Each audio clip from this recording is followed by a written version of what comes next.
ఇలా ముఖ్యమంత్రి గారు ఆయనే దీనికి మూల కారణం. ఎందుకంటే ముఖ్యమంత్రి గారు ఆయన నోరు అదుపులో పెట్టుకోవాలి.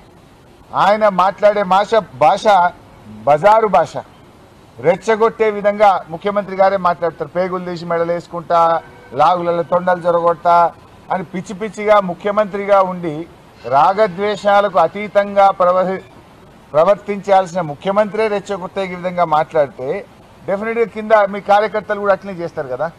ఇప్పుడు ఇదే గాంధీ అయినా దానం నాగేందర్ బీఆర్ఎస్లో పనిచేసిండ్రు. కేసీఆర్ నాయకత్వంలో పనిచేసినప్పుడు ఎట్లున్నారు, రేవంత్ రెడ్డి నాయకత్వంలో పనిచేస్తే వాళ్ళ వ్యవహారం ఎట్లున్నది? 10 ఏళ్ళు కేసీఆర్ నాయకత్వంలో ఎప్పుడైనా మాట్లాడినరా వీళ్ళు?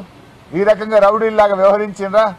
ఇవాళ ఎందుకంటే యథా రాజా తదా ప్రజ అన్నట్టు రేవంత్ రెడ్డి భాష, రేవంత్ రెడ్డి విధానం వల్ల ఇవాళ వాళ్ళ నాయకులు కూడా అట్లే మాట్లాడుతున్నారు. ఇవాళ వాళ్ళ మంత్రి కూడా మాట్లాడిండు, కోమటిరెడ్డి వెంకటరెడ్డి. బీఆర్ఎస్ వాళ్ళు ఎక్కడైనా విమర్శిస్తున్నట్టే వాళ్ళని కొట్టండి అని రాజ్యాంగం మీద ప్రమాణం చేసిన మంత్రే రెచ్చగొడుతుంటే ఇంకా లా అండ్ ఆర్డర్ ఎక్కడుందే? ఇవాళ రివ్యూ చేయాల్సింది ఫస్ట్ నువ్వు రివ్యూ చేసుకోవాలి, నీ మంత్రుల్ని రివ్యూ చేయాలి. నువ్వు చక్కగా లేవు ఫస్ట్.